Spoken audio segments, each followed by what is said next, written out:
আহলে বাইতের স্মরণ শিয়াদের মাহফিল না, শিয়াদের আকীদা ভিন্ন, এটা অতিরঞ্জিত।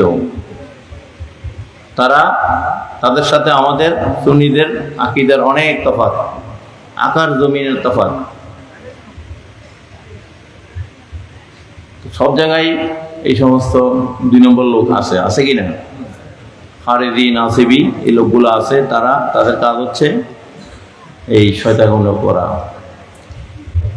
আজকে শাহাদাতে কারবালার মাহফিল সারা বাংলাদেশে হচ্ছে, আলহামদুলিল্লাহ বলেন। ঈদে মিলাদুন নবী মাহফিল যেরকম হচ্ছে, শাহাদাতে কারবালার মাহফিলও সারা বাংলাদেশে হচ্ছে। আফসোস, সুন্নিদের মধ্যে অনেকেই এই মাহফিলকে নিয়ে এখনো তারা কটূক্তি করে। আজকে আমাদের ইত্তেফাক দরকার সুন্নিয়তের মধ্যেই।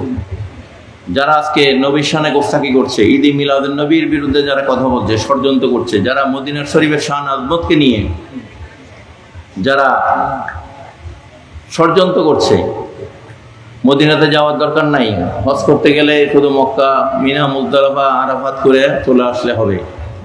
নাউযুবিল্লাহ বলেন। আচ্ছা, বুখারী শরীফ, মুসলিম শরীফ, তিরমিজি শরীফের অসংখ্য হাদিস, আল্লাহ রাসূল সাল্লাল্লাহু আলাইহি ওয়াসাল্লাম দোয়া করেছেন, ইয়া রব, আপনি মক্কা শরীফকে যেভাবে বরকত দিয়েছেন, এই মদিনাকেও আপনি দ্বিগুণ বরকত দেন। সুবহানাল্লাহ বলেন।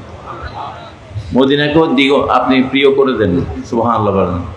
যে হজ করলো, আমার জিয়ারত করলো মদিনায় এসে, সেই জন্য আমি জাহিরিভাবে থাকা অবস্থায় মোলাকাত যেভাবে হতো, সে আমার সাথে ওইরকম মোলাকাত করলো। সুবহানাল্লাহ। মদিনা শরীফের শান আজমত কি কম না বেশি? আল্লাহ রাসূল শুয়ে আছেন যে এই জমিনে, সেখানে নাকি দোয়া করলে কোনো ফায়দা নাই। নাউযুবিল্লাহ বলেন।